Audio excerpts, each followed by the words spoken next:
"You just buried your son," Vanessa hissed, eyes wild as the eviction notice crumpled in her fist. Margot didn't blink, just poured her tea and watched the storm roll in. Upstairs, a flash drive loaded.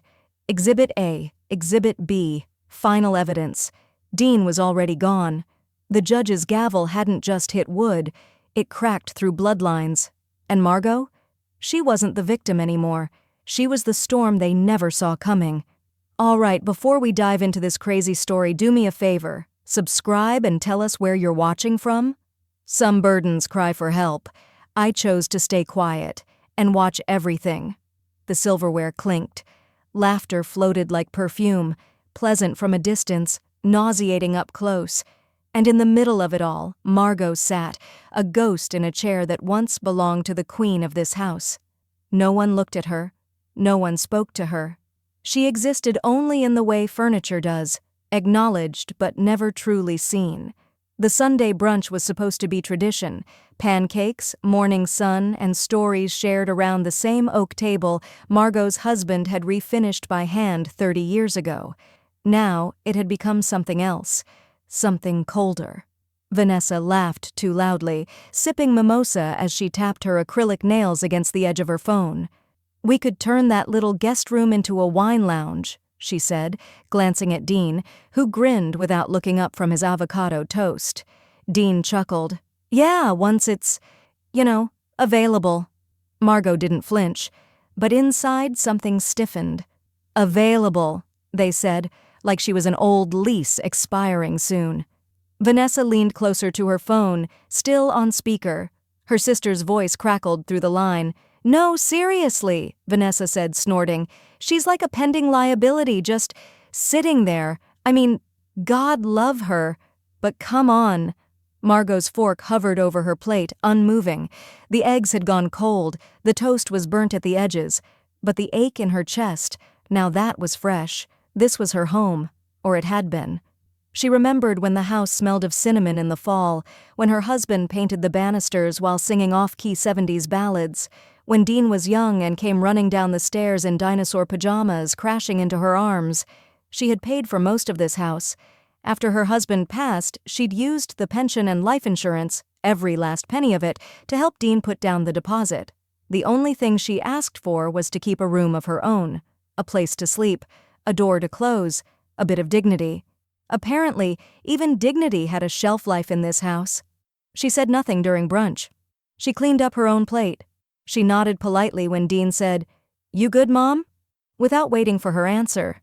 Then she returned to her little room at the end of the hall, once the nursery, now more a closet with a bed. The walls here creaked differently, the windows leaked in the winter, but the closet, that held something more than just old coats and forgotten shoes.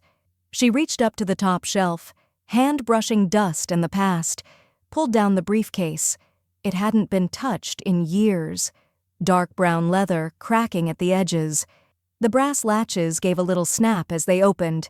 Inside were labeled folders, his handwriting. Insurance, property, will, and one item that didn't belong. A slim black flash drive taped to the inside lid. In red ink, all caps, "For her eyes only." Her breath caught. She moved slowly, reverently, like she was holding something sacred. Plugged the flash drive into her old laptop, still running, still loyal, just like her. It took a moment to load.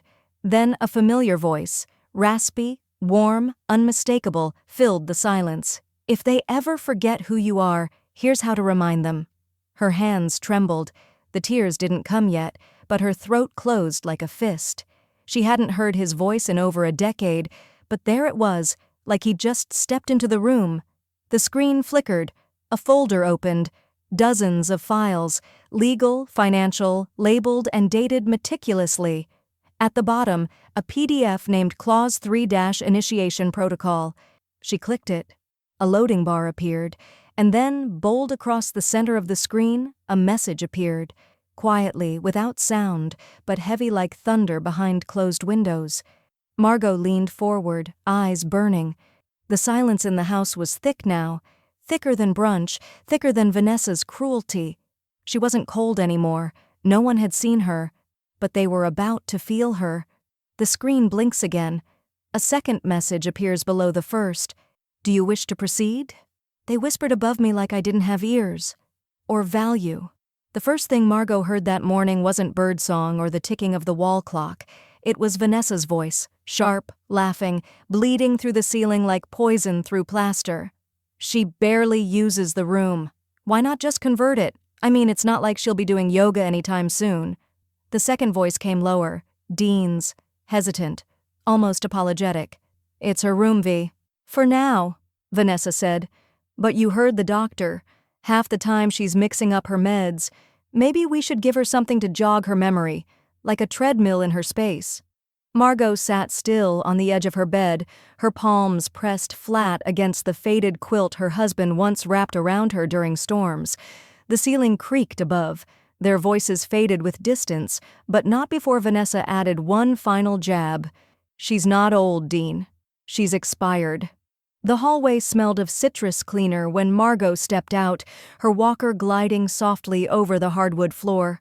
Her fingers, though weathered, moved with intent, clutching the flash drive like a relic. Downstairs, the house buzzed with casual cruelty, a blender whirring, Bluetooth speakers pumping music, Vanessa's footsteps dancing between kitchen tiles like she owned every square inch. Margot didn't go down. She turned instead into the den, doors closed, curtains drawn. Her old laptop still sat on the side table, its screen dark but waiting. The words from the night before still echoed in her mind.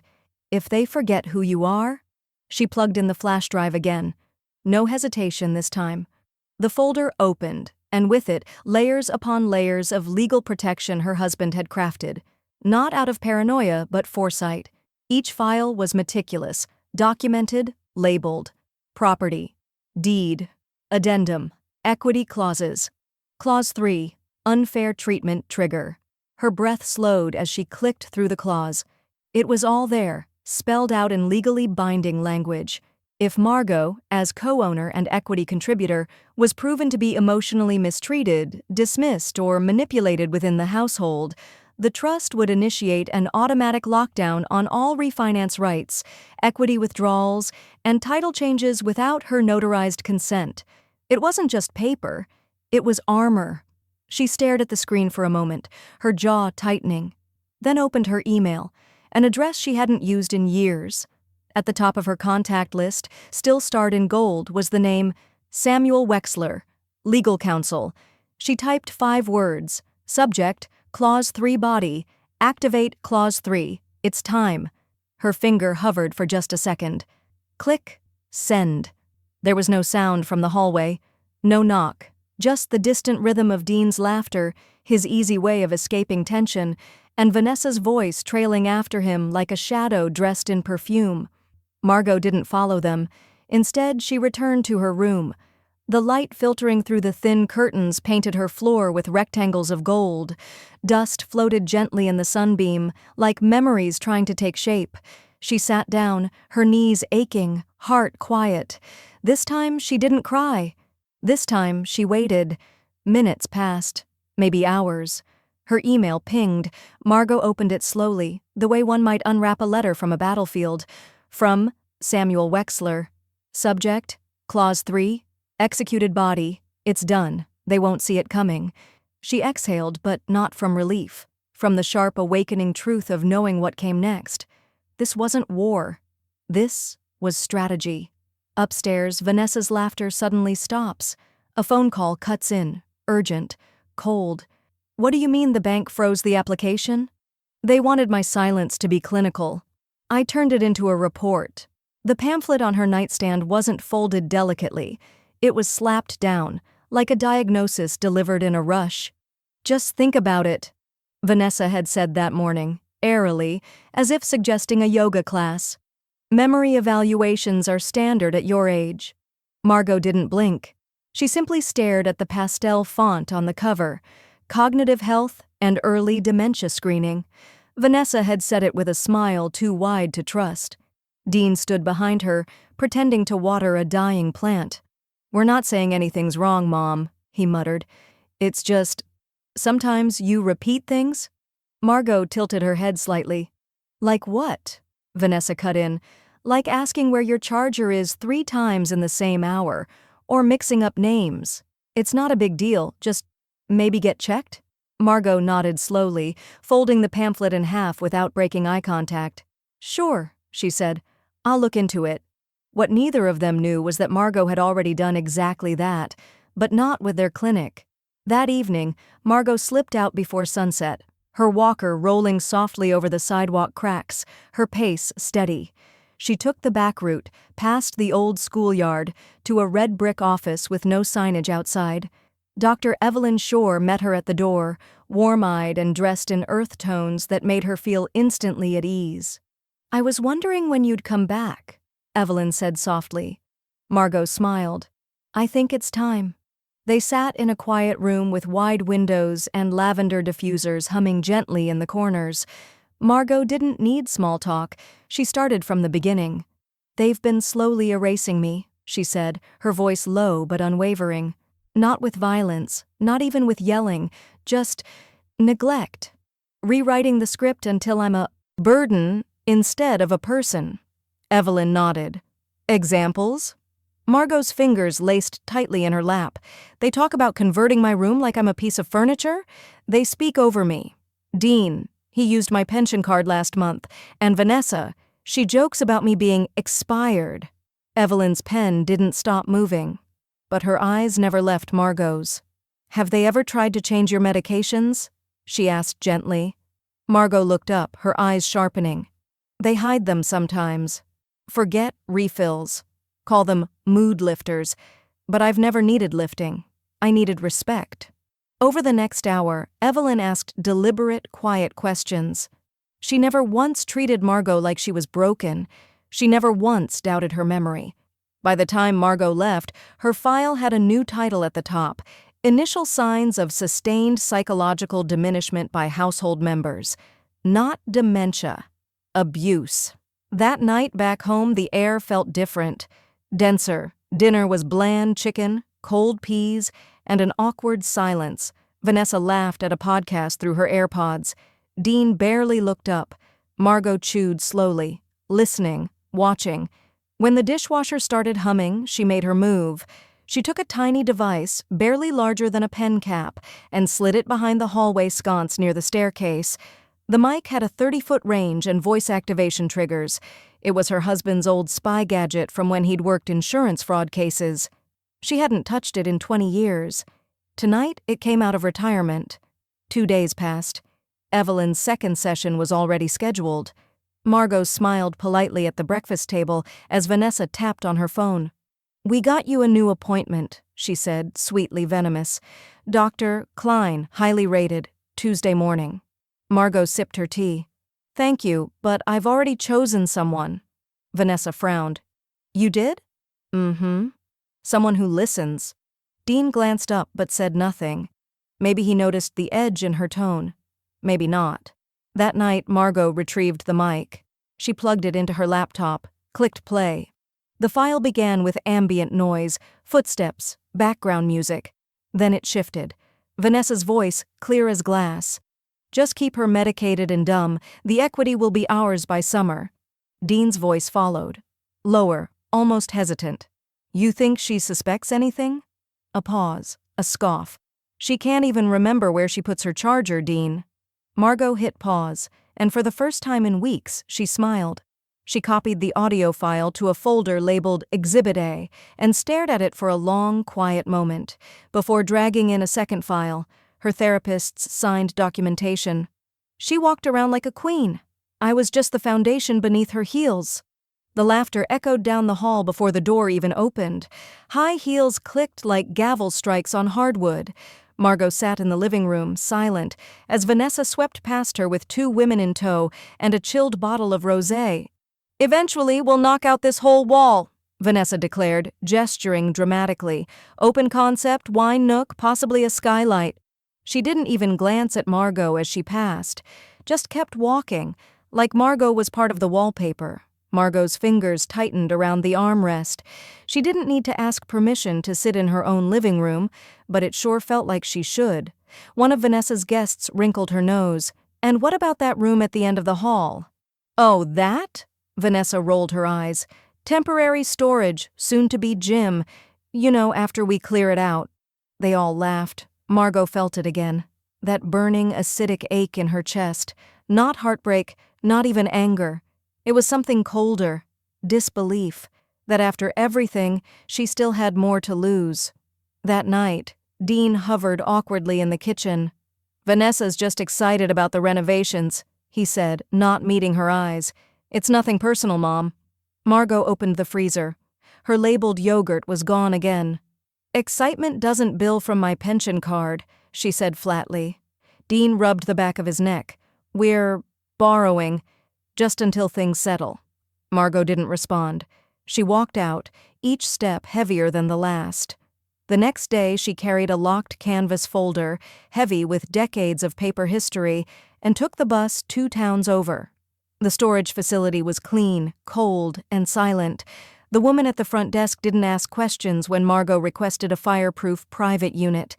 Inside the locker, Margot arranged everything with meticulous care: trust documents, deed copies, her marriage certificate, the original house deposit check stub with Margot H. Linden written in faded blue ink. She stared at that check for a long time. $212,500. Every cent from her husband's pension, cashed right after the funeral. They had called it helping Dean build his future. No one had said she'd be erased from it. Back home, the house buzzed with workers measuring walls, Dean pacing while on hold with the bank, Vanessa talking in rapid-fire Pinterest terms: French, oak flooring, industrial lighting, spa-inspired ensuite. She referred to the kitchen as her canvas. Margot was beginning to see it as a crime scene. Later that evening, her phone vibrated softly against the dresser. Text message: Samuel Wexler. Just finished reviewing the deed and title paperwork again. Vanessa Linden is not listed anywhere. Ownership remains 50-50 between you and Dean. Margot stared at the message, her heart slowing. The papers had never changed. Her name was still there, still strong, still legal. She stepped into the hallway. Vanessa was admiring paint swatches against the entry wall. This shade makes the space feel younger, don't you think? She chirped. Margot smiled faintly. You'll forgive me if I prefer permanence over paint. Vanessa blinked, confused, but Margot had already turned away. That night, as the cicadas buzzed outside and the hallway lights cast long shadows through the vents, her phone buzzed again. A new text. From Samuel Wexler. Message: Would you like me to freeze property refinance privileges? Margot's eyes narrowed as she typed her reply. Only 3 letters, but enough to shift the ground beneath their feet. They wanted equity. I handed them bankruptcy. The voice on the other end of the phone was confused at first, then cold. I'm sorry, Mrs. Linden, but your refinance application has been declined. The title now reflects a freeze clause. You'll need a court override to proceed. Vanessa stared at the speaker in the banker's office, her mouth slightly open. What clause? The banker offered a tight-lipped smile. Clause 3, initiated by co-owner Margot Linden. Outside, the sun shone cheerfully over the parking lot, as if the sky hadn't just cracked open above Vanessa's perfect renovation plans.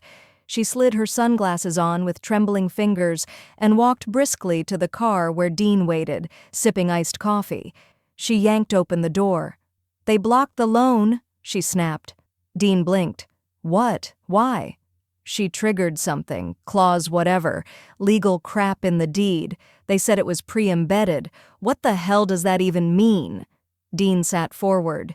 That can't be right. We're on the title. No, Vanessa said. You are. She is. I'm not even on it. And apparently she just froze every cent of potential equity we were banking on. Across town, Margot sat in her room, sorting through documents like a curator of quiet justice.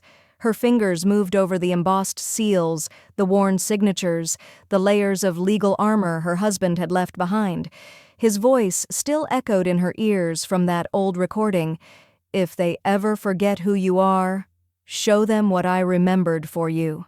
She opened a folder labeled Trigger Clause Protocol. Inside, her husband's handwriting outlined everything: conditions, steps, evidence. If Margot could prove emotional harm, dismissive treatment, medical neglect, verbal degradation, then full control of the property would default to her under a transfer clause hidden in the secondary trust. No signatures from Dean or Vanessa required. Just one file: therapist confirmation of psychological abuse. She opened her laptop. A new email was waiting. From Evelyn Shore, LCSW.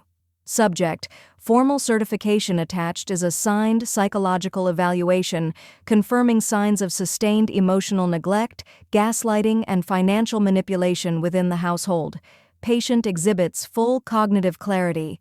Recommend full protective oversight measures. Margot exhaled, steady and long, like a soldier checking her weapon before the final march. It was done. The phone rang. She let it ring twice before answering. Dean's voice was thunder over broken glass. "Mom, what the hell did you do?" Margot didn't flinch. "I didn't do anything, Dean. Your father did, years ago." "You froze the house. We can't refinance. We can't—" "You'll have to ask your father," she said calmly. "He wrote the clause." "Are you serious right now? We needed that money." Margot glanced at the file on her desk labeled Exhibit A, Audio Recordings. "You needed to remember who this house belonged to," she said. "It's a good time to start." She hung up. Meanwhile, Vanessa was already pacing the living room, fury spilling off her like static. "She planned this. She waited. I knew she was hiding something." Dean threw the keys on the counter. "It's still half mine." "Not if she proves abuse," Vanessa snapped. "Did you forget that clause?" Dean went pale. Vanessa's eyes burned. "She's setting up for a full takeover." Dean shook his head. "No way, she can't just take everything." "She can, if she has proof." There was a silence then, a thick, heavy silence as realization settled in. Vanessa's phone buzzed on the counter. Unknown number, no caller ID. A beat passed, then a loud, sharp knock at the front door. Dean flinched. Vanessa's head whipped around. Another knock. She walked toward the door slowly, heels clicking across the hardwood, pulse drumming in her ears. She opened it. A man in a slate gray suit stood on the porch. "Vanessa Linden?" She nodded cautiously. He held out a sealed envelope. "You've been served. Notice of contested ownership. Effective immediately, all transactions involving this property are under legal hold." Vanessa clutched the envelope, her face frozen. Behind her, Margot stood at the top of the stairs, silent, watching, unshaken. "They fed me guilt with my eggs. I ate it, then cooked something else." The eggs were rubbery, the toast was burned. But Margot ate in silence as Vanessa cheerfully poured orange juice with the energy of a Stepford wife. "Don't forget your morning pills," she chirped, sliding over a plastic container with only 2 capsules instead of the usual 5. Margot's eyes flicked to it. No blood pressure med, no anti-inflammatory, just something to make her sleepy, and something else she didn't recognize. She didn't react, didn't argue, because silence, she'd learned, made people louder, and louder people revealed more. Vanessa leaned on the counter, sipping coffee like nothing was wrong. "We should all take a walk later. Fresh air's good for memory." She said it with a tight smile, teeth too perfect for sincerity. Margot's phone wasn't in its usual drawer. Her charger was missing again. Still, she smiled back. "Maybe after my nap." At 4:42 a.m. the next morning, while the house slept under the illusion of control, Margot slipped out the back door. Walker wheels bumping softly across the patio, purse tucked under one arm, hoodie drawn tight against the pre-dawn chill. The sky was still dark, painted in bruises. A stray cat darted across the driveway as she stepped into the Uber she'd pre-scheduled from Evelyn's office computer 2 nights earlier. "Downtown?" the driver asked. "Yes," Margot said. "Wexler and Shaw, law offices." The ride was quiet. So was her resolve. Samuel Wexler was already at the office when she arrived, sipping black coffee in a dark blue cardigan and wire-rimmed glasses. He rose when he saw her. "You ready?" he asked. Margot didn't sit. "More than I've ever been." They reviewed everything again, her husband's trust, the abuse documentation, the freeze clause already in motion. Then Samuel slid a fresh set of documents across the table. "This is your new will," he said gently. "It removes Dean as a beneficiary." Reassigns all property, finances, and medical power to a third-party executor and charitable trust. Margot's pen didn't hesitate. The ink felt like fire as it dried. As they notarized the last page, Samuel asked, "Are you sure you want to cut him out completely?"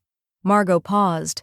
She looked out the window where the light had just begun touching the tops of the buildings, gold brushing stone.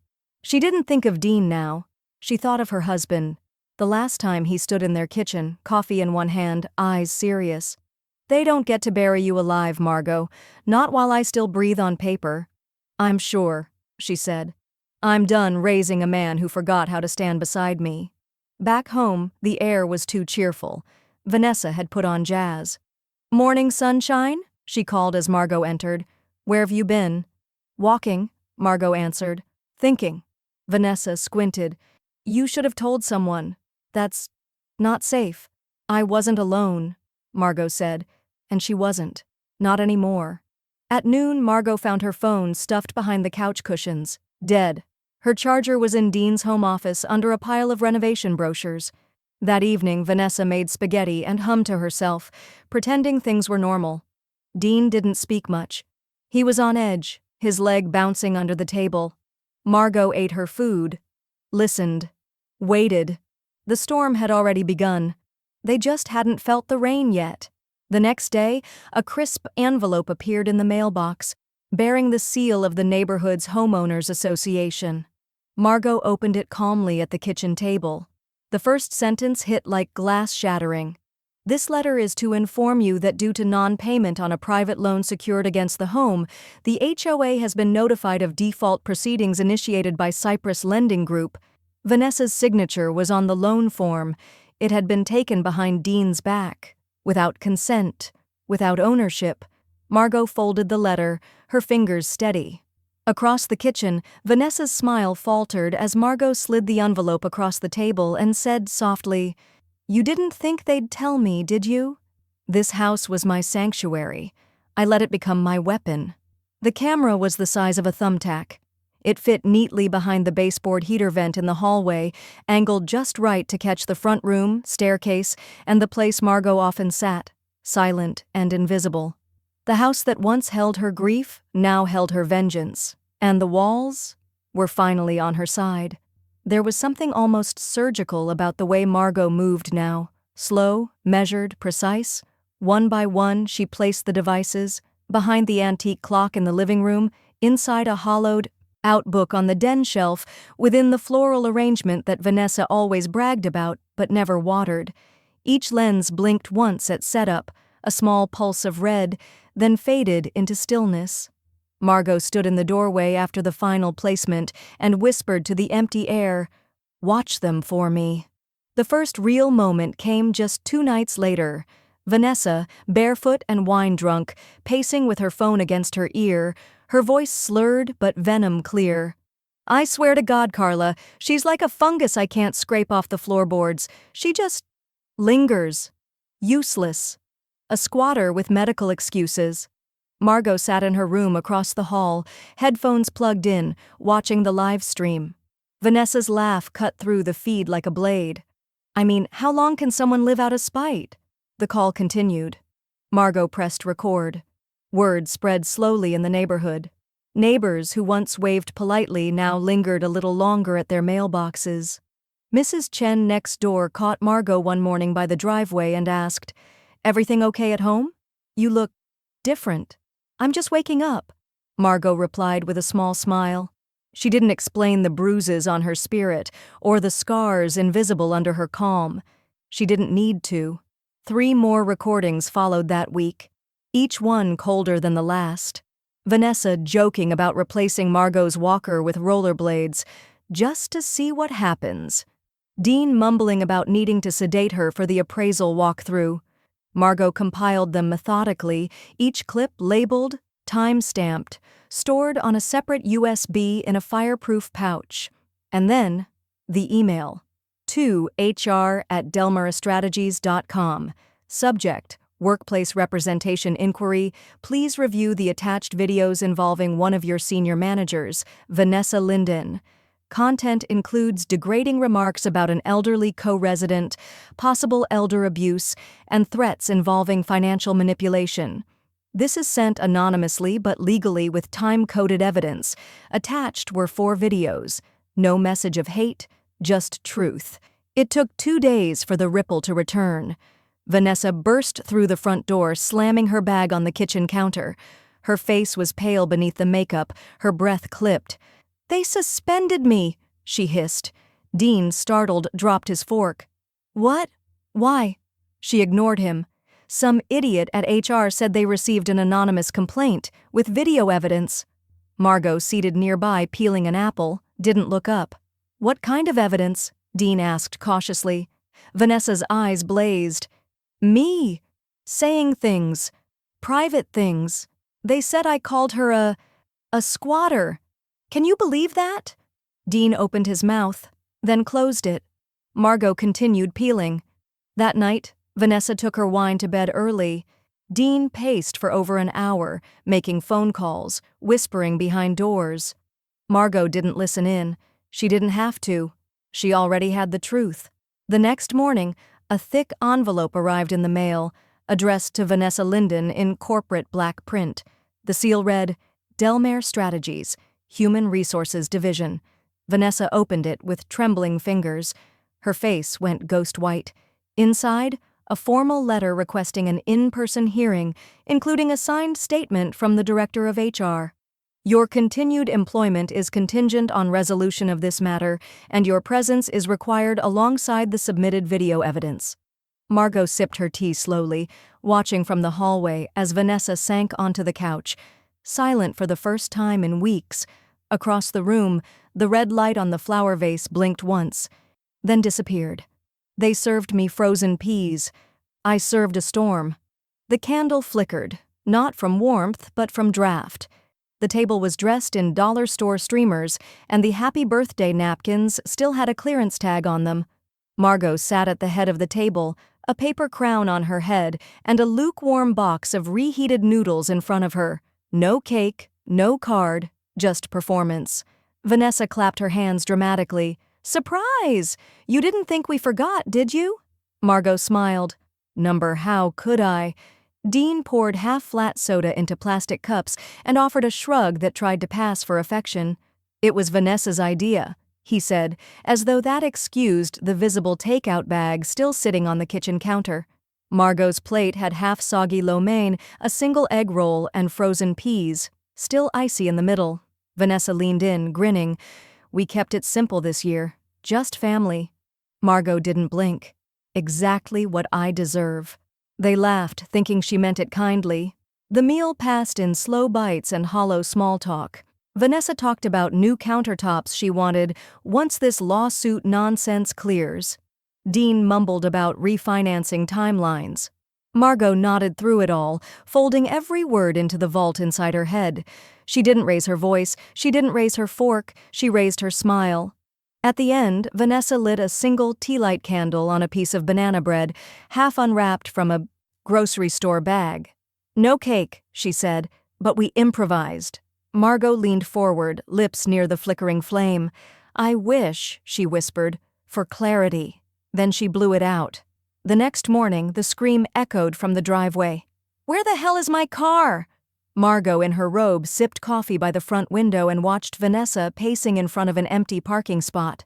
Her Lexus, gone, not stolen, repossessed.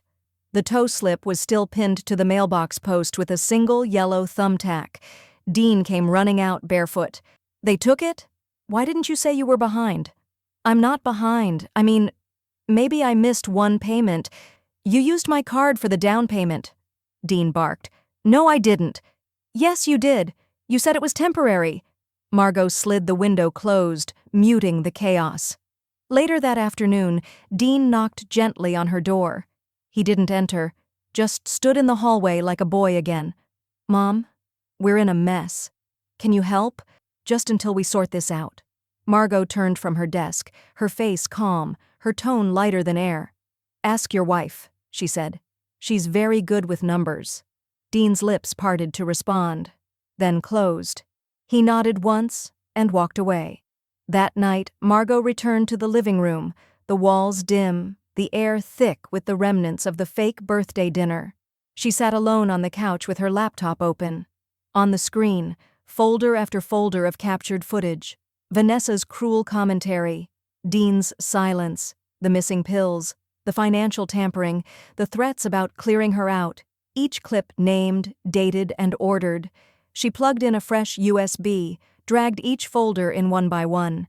Then she created a new folder, titled it, Final Evidence. She hesitated just a second before hitting send. To Samuel Wexler, subject, Final Evidence. Proceed. Outside the window, lightning flickered distantly, not overhead yet, but coming fast, and this time it had a name. They thought the storm would come from outside, but I was the rain. The courthouse letterhead glared back at her from the envelope like the first rumble before a downpour. Notice of motion filed, Linden vs. Linden, petition for sole ownership transfer and damages filed by counsel on behalf of Margot H. Linden. The storm had begun, and it wasn't coming from the clouds, it was coming from her. Margot sat at her desk, the window open to a warm wind that rustled the curtains like breath against a confession. She didn't move, just reread the document, fingers resting on the wood like roots of a very old tree.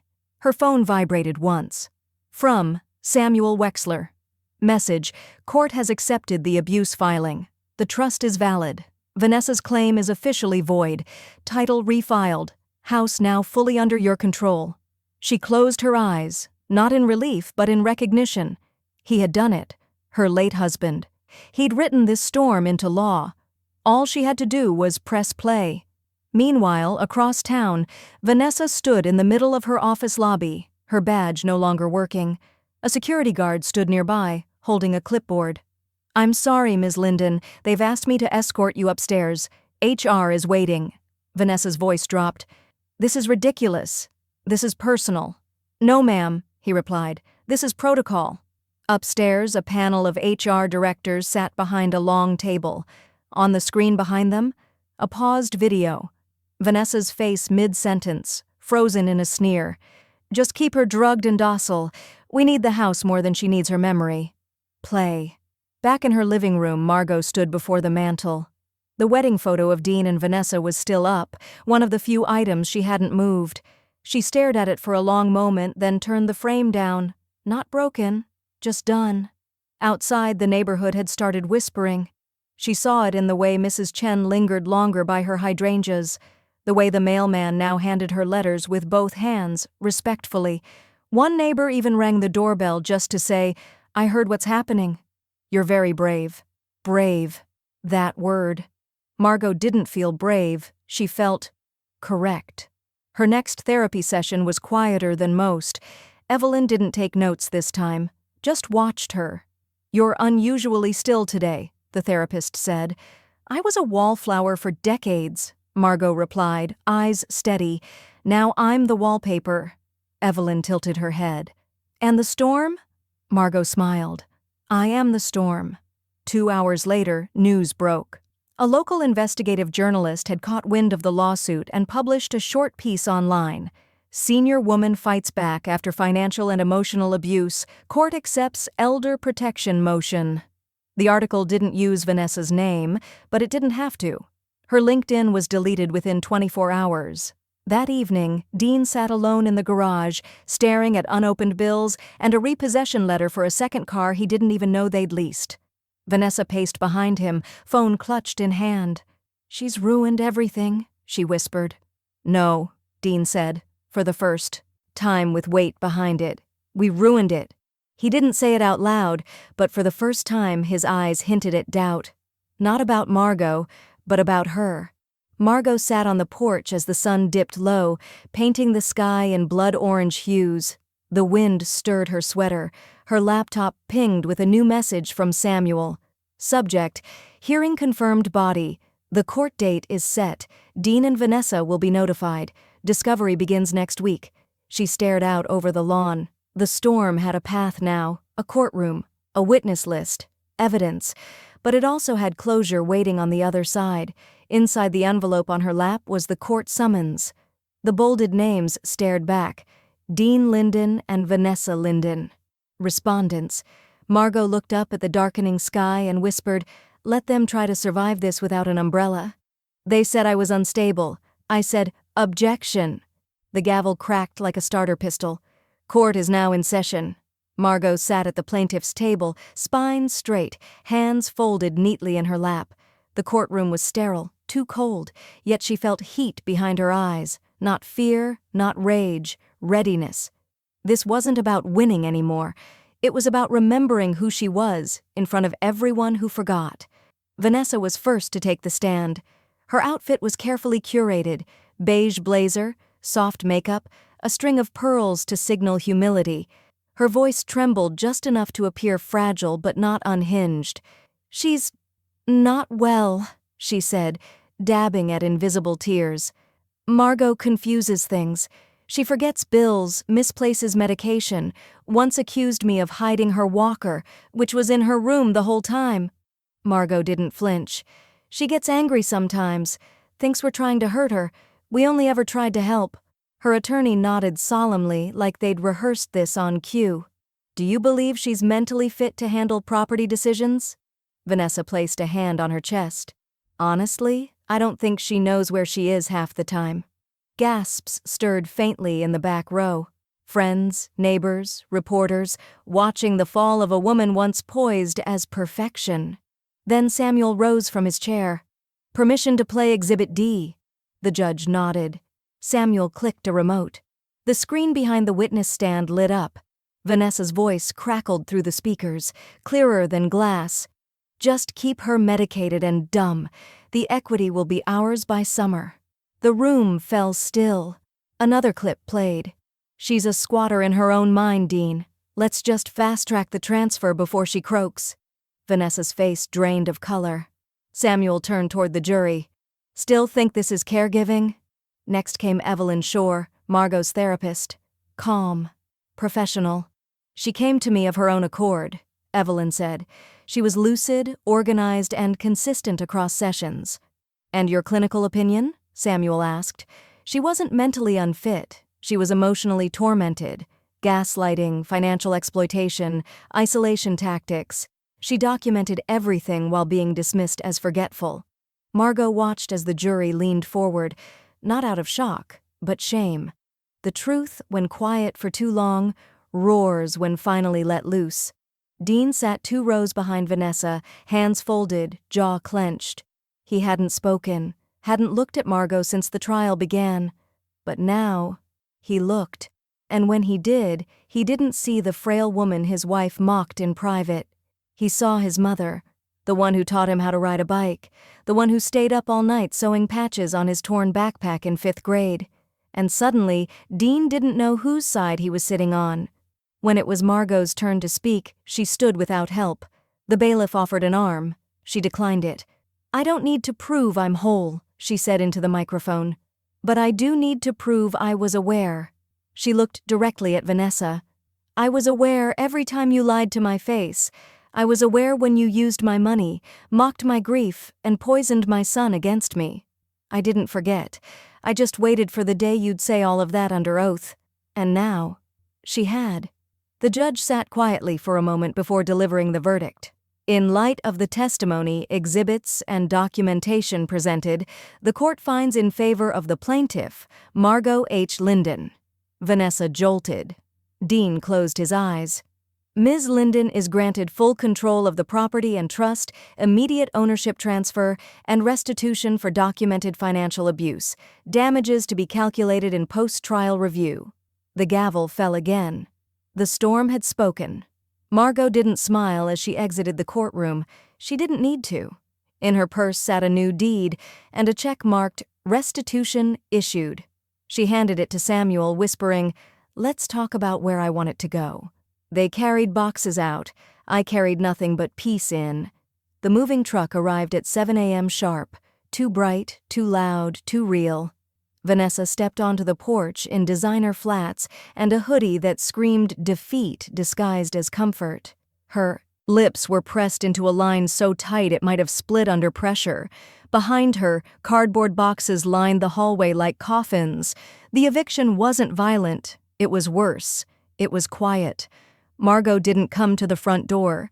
She stood at the second-floor landing, arms crossed loosely over her chest, watching with no expression as the life Vanessa built on her name was packed into corrugated brown and duct tape. A makeup vanity too expensive to ever be paid off. Wardrobes filled with handbags, but empty of conscience. Dean stood beside a box labeled MISC, staring at it like it held more than just tangled chargers and unpaid bills. He hadn't looked Margot in the eye since the verdict. 30 days. That's what the court gave them to vacate. Margot didn't rush it. Let the clock tick. Let it echo. Let them hear every second they no longer owned. On day 29, Dean left a note on the kitchen counter. "I'm sorry, I filed for divorce this morning." No name, no sign-off, just ink and defeat. Margot didn't gloat. She folded the note and slid it into a manila folder titled Closure. When the house was finally still, empty of rage and perfume and whispered sabotage, Margot opened the windows. "Everyone, let the air in, let the ghosts out." The walls smelled like lemon oil and something cleaner. Freedom. She started in the hallway, repainting the space Vanessa once called oppressively beige. Margot chose lavender, gentle, resilient, like she'd become. The guest room where they joked about wine lounges became a reading space full of sunlight and shelves. Her room, no longer just hers, got a new bedspread, soft lighting, and a framed photo of her husband by the window. Smiling, approving. The old neighbors began to return. Mrs. Chen brought baked bread and asked if Margot would join the garden club again. Ron from across the street offered to fix the loose gate hinge Vanessa always claimed was a landlord's job. "I never stopped being the homeowner," Margot said, handing him a screwdriver. "Just took a while to prove it." On a Tuesday afternoon, she called the shelter down the road. "Can you use a vanity?" "Good condition. Barely used. Just too much for this house now."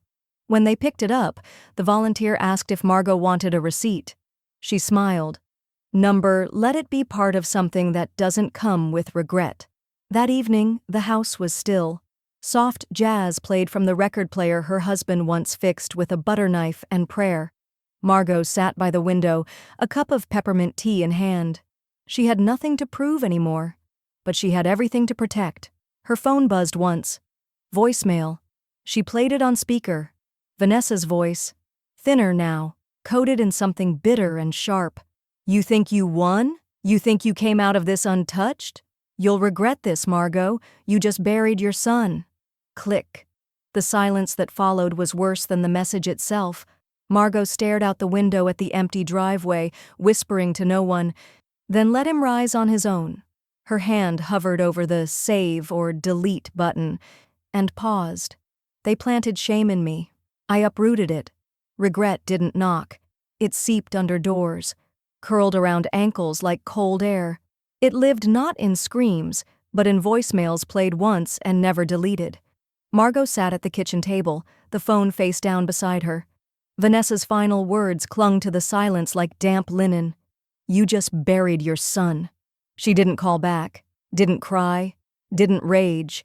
She simply stared at the window, where rain traced slow lines down the glass, like the house was finally learning how to weep without sound. Outside, the sky cracked in soft grays. Thunder growled from somewhere distant. It wasn't violent, just honest. The house hummed with stillness, every echo softened by absence.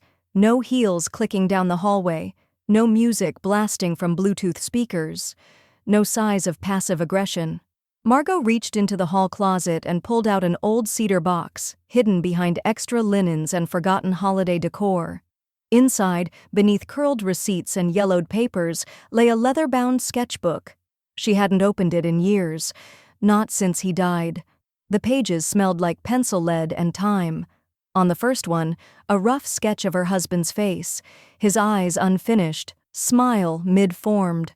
She traced it with a shaking finger, not out of grief, but out of memory. Her memory. Still sharp, still hers. Flashback. He was hunched over a legal pad, glasses crooked, drawing boxes and arrows like puzzle pieces. "This is the contingency clause," he said, passing her the pen. "If something happens, this kicks in." "And this?" she asked. He smiled, tapping the bottom of the page. "This is what makes sure they don't forget who you are when I'm gone." "I'm not good at this stuff," she'd muttered, biting her lip. "You don't have to be," he'd said, kissing her forehead. "You're good at remembering. I'm just giving you blueprints for a storm." Back in the present, the storm outside pressed its hands against the windows, gentle but firm. Margot flipped to a blank page in the sketchbook. Then another. Then another. She picked up a pencil and started to draw, not houses, not courtrooms, just lines, curves, her hands, her husband's hands. The house as it once looked, when laughter meant something and silence didn't hurt. Sketch by sketch, she reclaimed her version of it. By late afternoon, the storm outside had thickened. The gutters hissed, branches scraped the siding, but inside, Margot felt a calm she hadn't tasted in years. She went to her file drawer, pulled out her most recent will, and laid it beside a new document. This one had no errors, no loopholes, just purpose. She signed it. Margot H. Linden, Estate Beneficiaries, Women's Shelter, Legal Literacy Foundation, Elder Justice Initiative. Legacy was no longer about bloodlines, it was about survival lines. As evening fell, she made tea, lemon with honey, no sugar. She sat at her desk, sketchbook open beside her, and listened to the storm whisper against the siding. Not an intrusion, a lullaby. And then, the knock. 3 firm raps, not urgent, not casual. She opened the door slowly. Dean stood there, alone, soaked, no umbrella, no apology written across his face, just wet silence. For a moment, neither of them spoke. Margot's eyes flicked to the driveway. Empty. Vanessa wasn't here. Dean swallowed. "I didn't come to change anything," he said quietly. "I just didn't know where else to go." Margot studied him, long and still. He looked older than before, smaller, like someone who'd survived an earthquake and still didn't understand which fault line had cracked. She stepped aside, holding the door just wide enough. "Then don't speak yet," she said. "Let the rain say what you can't. The boy I raised, buried under a man I no longer knew." The hallway light flickered above them, casting shifting shadows on Dean's wet face as he stood just inside the threshold. Rain dripped from his sleeves, pooling quietly at his feet. Margot said nothing. She simply handed him a towel, not out of warmth but because storms were best managed dry. She turned and walked toward the living room. If he wanted to speak, he'd have to follow. Dean trailed after her like a boy who'd broken the wrong vase. The silence between them wasn't awkward. It was earned. Margot sat on the edge of the armchair, fingers laced loosely in her lap, her expression unreadable, her presence unshakable.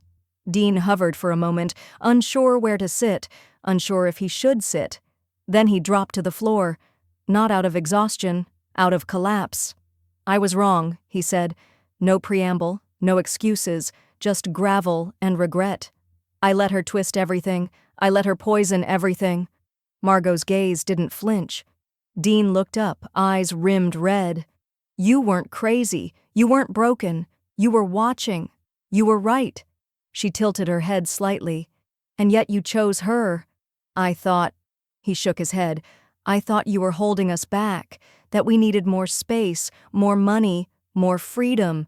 But it was never freedom. It was control. She controlled me." The weight of that sentence cracked something inside him. And then he broke. He sobbed. Loud, messy, gut-wrung cries that echoed off the walls and made Margot flash for just a moment to when he was 10 and lost his first dog. That same howl, raw, small, human. She let him cry, let him crumble. Because rebuilding didn't start with comfort. It started with rubble. After a long while, when the sobs quieted into breathless shame, she leaned forward, her voice low. "Do you remember when you said your college fund ran out?" Dean looked up, sniffling, confused. "You were 21, she continued. "You told me the financial aid office said the account had closed. You blamed me for not keeping it active. I thought you forgot," he whispered, "or spent it." She reached to the coffee table, opened a folder, pulled out one thin piece of paper, worn at the corners, dated 14 years ago. Bank statement, every cent, withdrawn, by Vanessa. Dean stared at it like it was a murder weapon. "She told me we had to use it for the house, for the baby, for us." "There was no baby then," Margot said flatly. "There was no emergency, just greed." Dean's lip trembled. "Why didn't you tell me?" "Because if I had, you would have chosen her anyway." He folded in on himself, the document shaking in his hand. "She robbed you," he whispered. "She robbed me." Margot nodded, slow and sad. "And you helped her carry the bags." Dean's voice cracked. "I'm sorry, I'll fix it. Please, I just want a chance." Margot rose from her seat, walked past him to the fireplace. Rain tapped softly against the windows, almost in rhythm with his quiet weeping. She took a deep breath, then turned. "You still have time," she said gently, "to be a better man." Dean looked up, hope flickering. "But not my heir." His face collapsed. She walked to the front door. Opened. Rain misted in like forgiveness never asked for. Dean didn't move at first. Then slowly, he stood, wiping his face with the same towel she'd handed him, now soaked with grief. He passed her in silence. No goodbye. Only wait. Margot closed the door behind him with a click that sounded nothing like revenge, just finality. She leaned against the wood for a moment, then walked back into the living room and sat by the fire. The folder still sat on the table, now half open. Beside it, the mail. She pulled the top envelope free and tore it open without thought. Court notice, State versus Vanessa Linden. Charge, financial fraud, elder exploitation, property misrepresentation. She smiled, not out of satisfaction, but out of recognition. The storm was over, but justice had just started raining somewhere else. She picked up her pencil and began sketching again, this time, not the house, but herself. And for the first time the lines were bold. "They framed me as fragile. I framed my freedom." The frame hit the bottom of the trash bin with a dull, final thunk, glass cracking beneath the weight of what it used to mean. Margot didn't flinch. She stared down at the photo of Dean and Vanessa, rain streaking the glass from where it had leaned on the windowsill for too long. Their smiling faces were blurred now, smeared by time and betrayal. She reached for a fresh frame, not gold, not polished, just wood, raw and unvarnished, like truth. Inside it she slid a piece of thick art paper. Centered on the page was a watercolor she'd finished the night before, her first self-portrait in 30 years. No makeup, no soft filters, just her eyes, sharp, defiant, and fully awake. She placed the frame on the mantel and stepped back. For the first time in a long while, the house finally looked lived in, but by her. The next morning, she walked 2 blocks to the community center, sketchbook tucked under her arm. The air smelled like sun-warmed pavement and honeysuckle from Mrs. Chen's front porch. Inside the rec hall, 5 folding chairs were arranged in a loose circle. A whiteboard leaned against a cracked easel, and the smell of charcoal pencils and possibility lingered in the air. She set down her bag, turned to the small group of women, 3 retired, 1 newly widowed, 1 just looking to feel something again, and smiled. "Let's begin." The first class was quiet but steady, like healing in motion. Margot showed them how to shape expression with line work, how silence between brushstrokes carried as much weight as the color. They asked questions, they laughed. None of them knew what she'd been through, but somehow, they understood it anyway. That night, she wrote, not to a lawyer, not to a court, but to herself.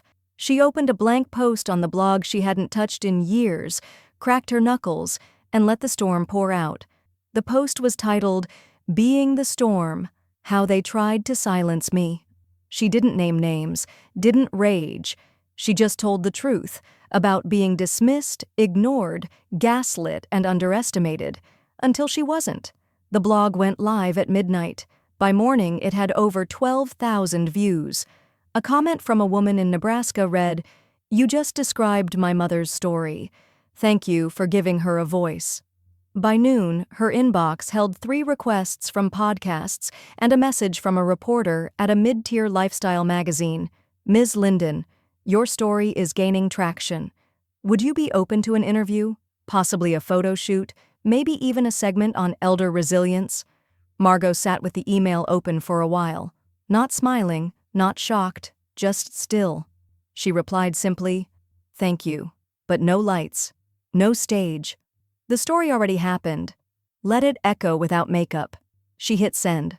Later that afternoon, while watering the ferns on the porch, her phone buzzed again. This time, it was different. Subject line, story, optioned for documentary series, Elder Justice Stories, Season 2. Body, your blog post has been shortlisted for adaptation. We would like to include your experience in a forthcoming episode on survivor advocacy, legal empowerment, and late-life reclamation. Margot stood frozen for a moment, hose dripping at her feet. Rain clouds were gathering again, but this time she didn't brace for them. She welcomed the sky. Inside, she poured herself a glass of iced tea, set her sketchbook beside the window, and turned on the radio. Jazz, her husband's favorite, the same station he used to hum to while fixing creaky floorboards. She stared at the mantel, at her own framed face. They framed me as fragile, she thought. But look at me now. She reached for her pencil just as the phone buzzed again, this time from a Los Angeles area code. A voice message played. "Ms. Linden, we'd love to send a crew to film your episode. The world needs to meet the storm. They treated me like rain on the roof.